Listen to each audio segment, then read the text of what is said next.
સૌનું આસ્થાનું સૌથી મોટું કેન્દ્ર એટલે કે ગૌમાતા અને આ ગૌ હત્યા પર પ્રતિબંધનો કાયદો લાવનાર એ પહેલી ગુજરાત સરકાર હતી।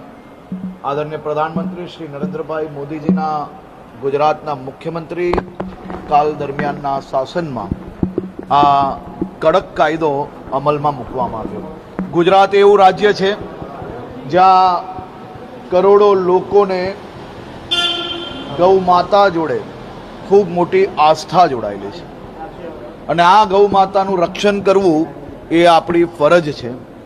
આ ભૂપેન્દ્રભાઈ પટેલની સરકાર એ ગૌ હત્યારાઓને એક પછી એક પકડવાનું જ નહીં, માત્ર આ ગૌ હત્યારાઓને માત્ર એમના કેસ કરીને જામીન પ્રાપ્ત થઈ જાય એટલું જ નહીં, એ કેસ કર્યા પછી ડે ટુ ડે ફોલોઅપ કરીને આવા ગૌ હત્યારાઓને સજા અપાવવામાં સફળતા પ્રાપ્ત કરીએ છીએ। ગુજરાતમાં આ મહિને આ ત્રીજો ચુકાદો છે। કાલે અમદાવાદ કોર્ટ દ્વારા આ ઐતિહાસિક ફેસલો આપવામાં આવ્યો છે અને બે હત્યારાઓને 7 વર્ષની કડક સજા આપવામાં આવી છે। ગુજરાત સરકાર, પોલીસ વિભાગ અને કાયદો વિભાગ આ બધાને હું અભિનંદન આપું છું। એક પછી એક આ તમામ ગૌ હત્યારાઓને સજા